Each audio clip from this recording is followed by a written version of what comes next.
चुनाव 2024 में अब ये कहा जा रहा है कि इंडिया गठबंधन बड़ी ताकत के साथ आया है। दूसरी तरफ बीजेपी का जो नारा है 400 पार का, वो अभी भी अडिग है और हर मंच से नरेंद्र मोदी और योगी आदित्यनाथ इस नारे को और आगे बढ़ा रहे हैं। यहाँ जालौन से इस बार बीजेपी से प्रत्याशी हैं भानु प्रताप वर्मा, जो केंद्र सरकार में मंत्री भी हैं, और उनके मुकाबिल हैं समाजवादी पार्टी से नारायण दास अहिरवाल। बसपा भी इस चुनावी मैदान में है, लेकिन उसकी जो मौजूदगी है वो बहुत कम ही नज़र आती है। मैं इस समय जालौन के गांव में हूं और मेरे साथ बहुत सारे ग्रामीण हैं। उनसे जानेंगे कि इस 24 की चौपाल का आखिर मूड क्या है। क्या नाम है चचा आपका? ब्रजेश चंद। तो कैसा चल रहा है चुनाव का मूड, माहौल? चुनाव का माहौल तो जी ऐसा है कि आदमी के दिमाग में एक ही बात बन रही है, सबका विकास सबका साथ। और इसके अलावा जो अच्छा कार्य कर रहा है, जो अभी चल रही पार्टी, अभी तक तो यहाँ बहुत सही चल रही, रूटीन सही है, इसलिए हमारे यहाँ तो भाजपा का ही बोलबाल है। तीसरी बार फिर से भाजपा लेके आओगे? बिल्कुल, भानु प्रकाश वर्मा जिंदाबाद, मोदी जिंदाबाद, ये होना है। अच्छा, आप कह रहे हो कि ये होना है और अखिलेश यादव यहीं आके कहते हैं खटारा सरकार है, खटारा मंत्री है। अजी उनका तो खाली विपक्ष तो बोलने की उनकी आदत होती है। हाँ। क्यों, उन्हें तो कमियां निकालने की आदतें होती है ना। विपक्ष तो हमेशा कमियां निकालता है, इसलिए उन्हें तो कमियां निकालनी है। क्यों, जब सियानी बिल्ली होती ना तो वो छींके को ऊपर भागती, मगर बार बार गिर पड़ती है। जब अंगूर नहीं मिलते तो कहते नहीं अंगूर नहीं मिलते तो खट्टे हैं। हाँ। वो हिसाब किताब है ये सपा का सपाया है। आप कह रहे हो सपाया है, और जो योगी आदित्यनाथ हैं वो कह रहे हैं कि ये तो रामद्रोही भी है। देखिए जी, रामद्रोही जो होगा वो तो रावण और राम वाला हिसाब किताब हो गया। हाँ। हम लोग जो राम को नहीं मानेगा वो तो द्रोही है ही, पक्का रावण हो गया वो तो। हम इसका मतलब यही है कि वो उनको वो कभी नहीं आ सकते। अखिलेश यादव तो कहते हैं कि हम भी राम के वंशज हैं। जी, राम के वंशज हैं तो राम के लिए कभी मुंह बनाते हैं, कभी आज दिन तक अयोध्या गए? अयोध्या तो नहीं गए, न्योता देने के बाद भी अयोध्या नहीं पहुँचे। अच्छा, अयोध्या तो हम भी नहीं गए, मगर राजनेताओं को तो जाना चाहिए ना। उनको निमंत्रण आया था, हमें निमंत्रण, हम उनके लिए तो निमंत्रण आया था। अच्छा, तो उनको जाना चाहिए, उन्हें जाना चाहिए था ना। अच्छा, आपको क्या लगता है इस चुनाव में जो मुद्दे हैं आम आदमी के, वो क्या हैं? आम आदमी के मुद्दे देखिए जी, सुचारू रूप से सरकार चल रही है। आगे अगर 400 पार करे या पूरी सरकार बहुमत से बनती है तो सब कुछ मिलना है और सब कुछ सुचारू रूप से चल रहा है। कोई भी प्रॉब्लम नहीं है किसी बात की भी, खाली विपक्ष की गुंडागिरी वाले लोगों को ही परेशानी है। कह रहे हैं सुचारू रूप से चल रही है, लड़कों के पेपर लीक हो रहे हैं, नौकरियां मिल नहीं रही हैं, आम आदमी कह रहा है कि हमारी जेब में चवन्नी नहीं है। हाँ जी, ये देखिए, आप बोल रहे हैं कि ये जो आप बोल रहे प्रशासन के ऊपर जो आप लगा रहे हैं कि जो कुछ नहीं लगा रहे, नहीं, आप नहीं, ये आप चुनावी मंचों से सुनो। चुनावी मंचों से चल रहा है, चुनावी मंचों से चल रहा है कि पेपर लीक हो रहे हैं या सरकारी नौकरियां नहीं लग रही। देखिए, एक हमारा एक छोटा सा मतलब है कि यदि एक आदमी को 90,000 रुपये की तनख्वाह दी जाए, उसी में यदि हम 5 आदमियों को 20-20 हज़ार रुपये पर लगा दें तो मोदी इस टाइम पे बिल्कुल सही है, गवर्नमेंट सही कर रही है। सबको एक लाइन में कैसे तोल सकते हैं? जैसे कोई लड़का पढ़ा हुआ है हाई स्कूल, कोई पढ़ा है MA, कोई इंजीनियर है, तो सबको अलग अलग पैसा देंगे ना? नहीं, आप अलग अलग देखिए। अगर क्वालिफिकेशन उसकी है, यदि वो वहाँ से निकल के जाता है, मेरिट लिस्ट से इंटरव्यू पास करके जाता है, तो उसे मिलेगा। कोई भी XYZ किसी भी कॉम का हो। पेपर लीक तो रोको चाचा। पेपर लीक की बात ये है कि हो सकता है कि कुछ बीच में ऐसे इंसान होते हैं जो पेपर लीक कर देते हैं।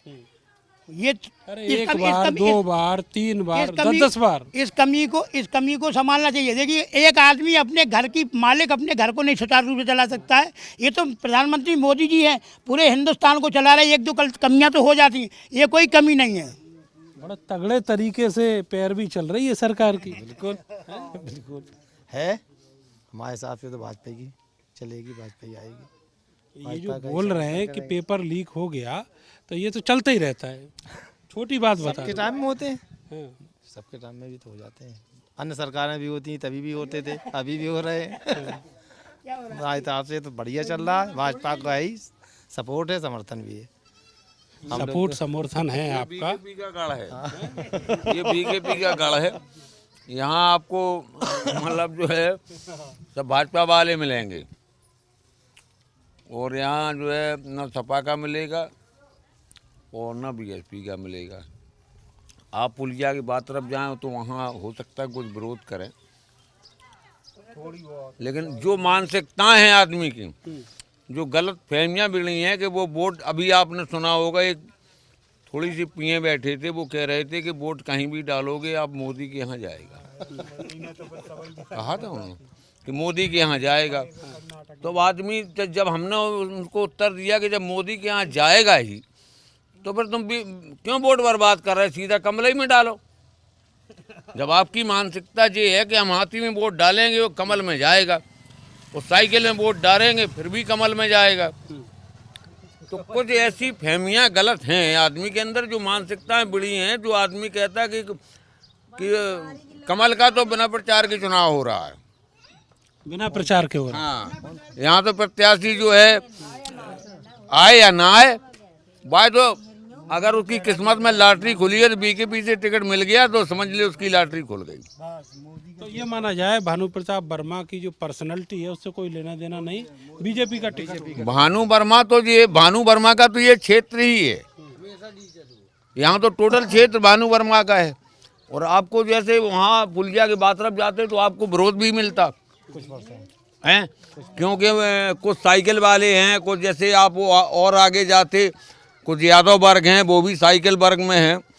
यहाँ तो जो है पंडित वर्ग है, और ये रविकांत का क्षेत्र है। रविकांत हमारे विधायक जी का, वो भी 2 बार यहाँ से कालपीट विधानसभा से चुनाव लड़ चुके, लेकिन उनका दुर्भाग्य जो हार गए। तो ये तो यहाँ तो वो। अच्छा ये बताओ चाचा कि ऐसी कौन कौन सी चीज़ें हैं जो पिछले 10 साल में बहुत अच्छी हुई हैं देश में? अब बहुत अच्छी तो यही है, आदमी तो छोटा आदमी तो ये सोचता है कि छोटा आदमी तो ये सोचता है कि चलो हमें 35 किलो गल्ला मिल रहा है, फ्री मिल रहा। अभी उन्होंने क्या था यूपी गवर्नमेंट से मिल रहा था यहाँ से, अब वो केंद्र से भी मिल रहा, तो अब यूपी ने बंद कर दिया, केंद्र दे रही है। तो छोटा आदमी तो ये छोटी गुणाभाग की बात करता है कि हमें तो पेट में भोजन को मोदी दे ही रहे हैं आखिरकार। बस आज जो है, आज वर्तमान जो है बस वो कट जाए कैसे ही। कैसा जो आज है आज कट जाए, फिर कल का कल देखा जाए। हाँ, तो वही आदमी सोच रहा है कि आगे आए, वही आदमी सोच रहा है कि आज की देख रहा है, आगे की नहीं देख रहा। भाई छोटा आदमी तो जो है राजनीति में उतनी गुणाभाग लगाता है कि जैसे बड़े हैं तो वे गुणाभाग लगा रहे कि हमको जो है अरबों की माया है, उनको देखना है कि हमें जो वो मिल रहा है कि नहीं मिल रहा, हमें वो जीएसटी लग रही है, वो लग रही है। हम लोग तो वही है, छोटे मोटे किसान हैं, लेकिन तो उससे कोई लेना देना नहीं, जीएसटी वाला कोई काम ही नहीं आपका। हाँ, हमारा तो कोई काम ही नहीं। कोई 2 बीघा, कोई 4 बीघा, कोई लंबरदार है, यहाँ तो 80-80, 100-100 बीघा है। तो किसानी का काम तो सही चल रहा है ना? किसानी का सही चल रहा, तो ये तो कभी बंटेवाड़ा 7200 बिक गया, कभी 2200 बिक गया है, 2200 में मर गया किसान है, और 7800 बिक गया। तो अब ऐसे ही है कि यहाँ तो लेखपाल जो आए उन्होंने जो है लिस्ट बनाई, तो कुछ भले लोगों की अपने वो लिस्ट में नाम दे दिए, गरीबों को तो गरीबों की सुन कौन रहा है, चिल्लाने तो इसलिए आपने उम्मीद ही खत्म कर दी। भाई उम्मीद तो इसलिए खत्म करते ही जब लिस्ट से नाम ही नहीं आ रहा, जहाँ जाओ तहाँ कहता कि 2000 दो तो तुम्हारा नाम जुड़ जाएगा। ऐसा आरोप मत लगाओ, ये तो 0 टॉलरेंस वाली सरकार है ना। हम तो बात भाई साहब सही कहते हैं, पूरे पड़े इतनी फसल नष्ट। भाई जब बताओ, अबे आपकी लिस्ट में नाम आया तो जितने भले लोगों के हैं उनके खाते में आ जाएंगे, गरीबों के खातों में कुछ नहीं होगा, जाएगा सभी को जाएगा। अब जाए कि जो 2000 रुपए मोदी दे रहे हैं, क्या कह रहे हैं? सरासर झूठ बोल रहे हैं।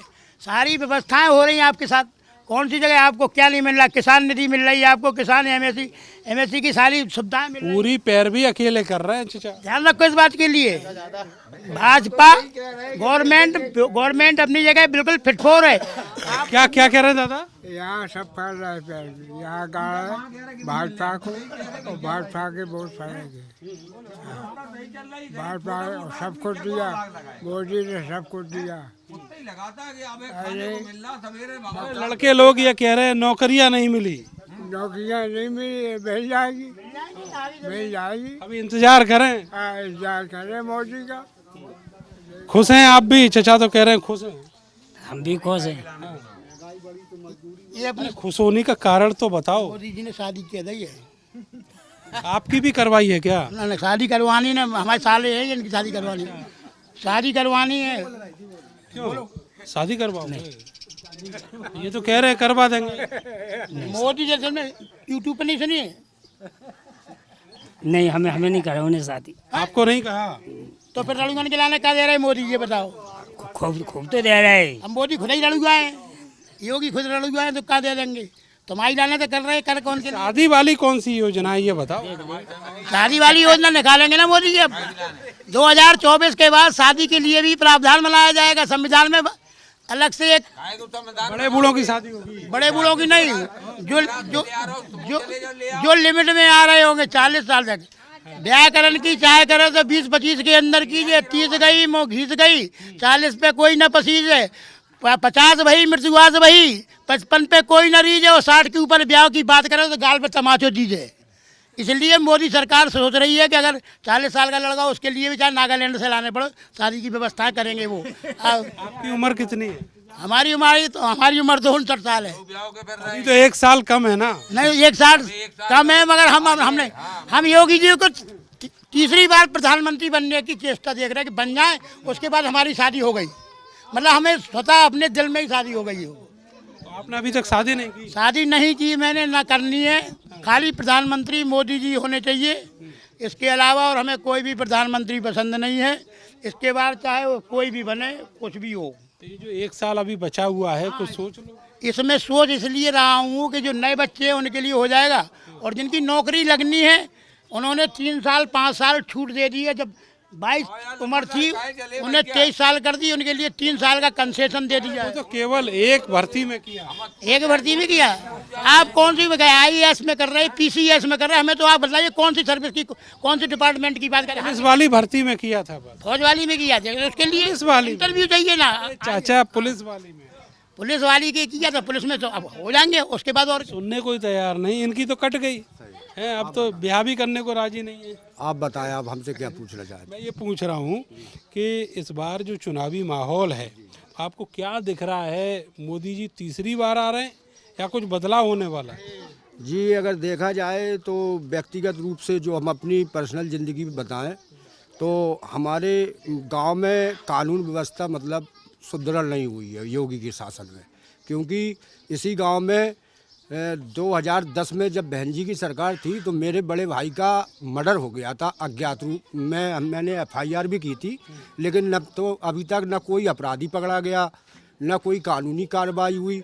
लेकिन फिर भी हमने अखिलेश जी पर भरोसा किया, वहाँ पर भी देखा, अब योगी जी पर भी भरोसा किया, लेकिन अभी तक हमें कोई कामयाबी नहीं मिली है, न पीड़ित परिवार को कुछ लाभ मिला है।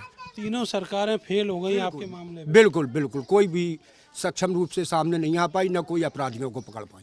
तो आपको क्या सोचना है कि ये जो पार्टियां हैं, हाँ, औरों की अपेक्षा योगी मोदी ठीक है, क्योंकि विपक्ष में कोई इतना अच्छा है नहीं, क्योंकि ये तो जाति विशेष पर ध्यान देती हैं छोटी पार्टियां, लेकिन ये जाति विशेष पर ध्यान नहीं देती हैं। इस मामले में हमारे योगी जी ठीक है। कानून व्यवस्था में आप नंबर नहीं दे रहे हो? नहीं दे रहे हैं, क्योंकि जब हमारी व्यक्तिगत जब हम अपनी ज़िंदगी देखते हैं तो हमें अपने देश के कानून पर रोना आता है। कितना लचर कानून कि निर्मम हत्या के बाद भी इस गाँव में, और आज लगभग 2010 से 24 चल रही है, 14 साल हो गई हैं, और कोई इसका मतलब अपराधी भी नहीं पकड़ा गया। तो क्या माने इस व्यवस्था को हम? तो ये व्यवस्था मेरे हिसाब से तो सही नहीं है, लेकिन अब मजबूरी है, क्योंकि लोकतंत्र में है तो वोट तो हम लोग मतलब अपना अच्छे ही अच्छे लीडर को देंगे। तो देखा जाए तो विपक्ष के हिसाब से अपने योगी मोदी ठीक हैं, उनको ही वोट? हाँ, वोट तो मतलब उनको देना है। आप सुनाओ जी।